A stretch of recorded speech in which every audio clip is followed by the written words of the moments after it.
Hello, economic warriors, and welcome back to Boss Economics World, your one-stop shop for exposing the chaos, corruption, and sheer incompetence that's driving our global economy straight into the dumpster fire. I'm your host, the guy who's allergic to government spin and bad economic policy, and today, we've got a doozy of a story. Gold is glittering, tensions are simmering, and the Fed? Oh, they're fumbling worse than a drunk tightrope walker. So, grab your coffee, or your whiskey, I don't judge, and let's dive into this mess. Alright, folks, let's start with the shiny stuff, gold. As of June 26, 2025, gold is hovering around $3,335 an ounce, up a measly 0.1% in early Asia trading. Sounds stable, right? Wrong. This so-called stability is nothing but a glittering mirage, hiding a cesspool of economic uncertainty, geopolitical chaos, and government mismanagement. Investors, bless their nervous little hearts, are clutching their gold bars like life rafts, waiting to see if Israel and Iran are going to turn the Middle East into a full-blown war zone, again. Oh, and let's not forget the Federal Reserve's rate cut soap opera, starring Jerome Powell as the guy who can't decide if he's a hawk, a dove, or a confused pigeon.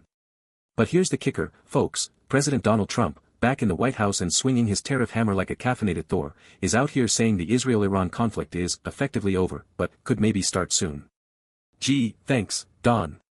That's as reassuring as a pilot saying, we're probably not going to crash, but hey, you never know.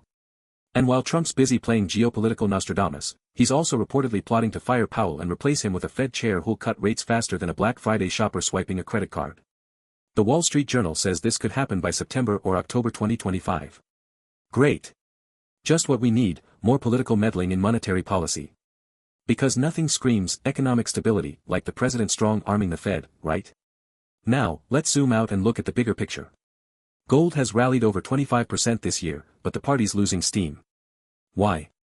Because trade tensions are easing, or so they say, and investors are scared to jump in at these nosebleed levels. But here's the real story, central banks are still buying gold like it's going out of style, and expectations of rate cuts are keeping bullion afloat.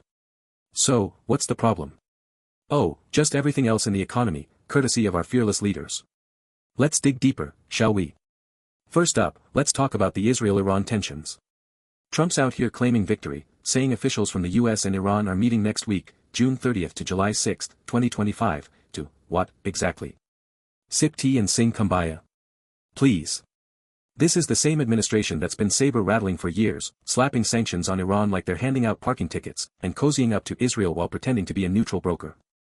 And let's not forget, oil prices are already jittery, with Brent crude hovering around $95 a barrel as of June 2025, according to the International Energy Agency.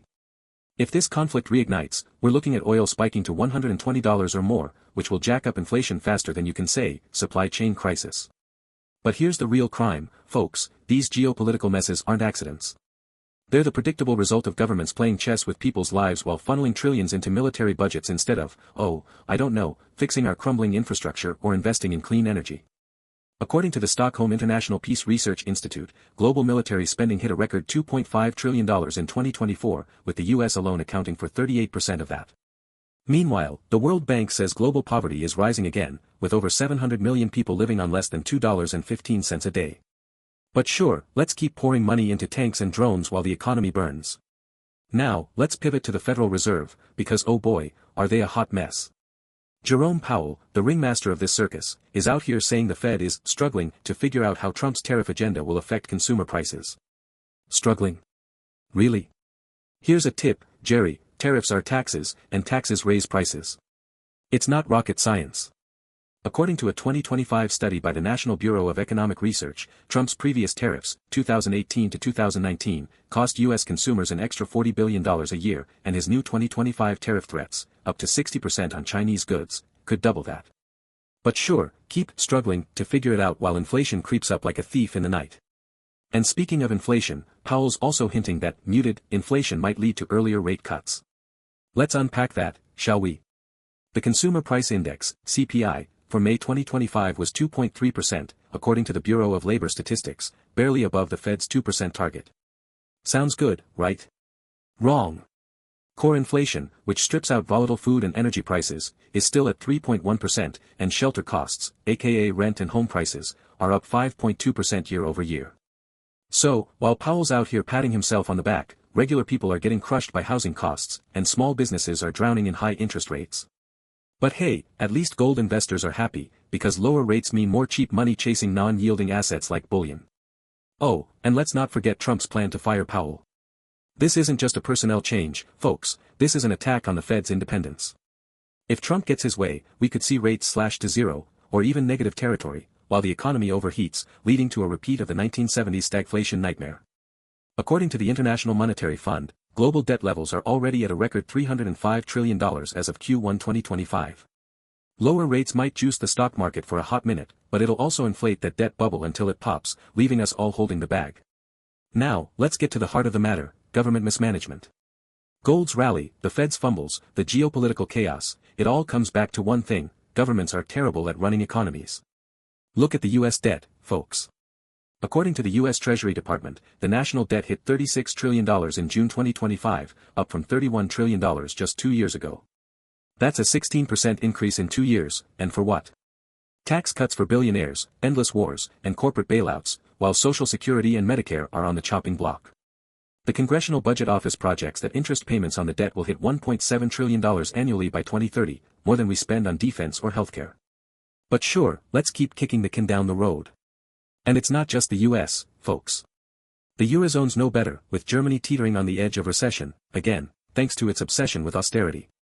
According to Eurostat, Germany's GDP shrank by 0.1% in Q1 2025, and industrial production is down 2.3% year-over-year.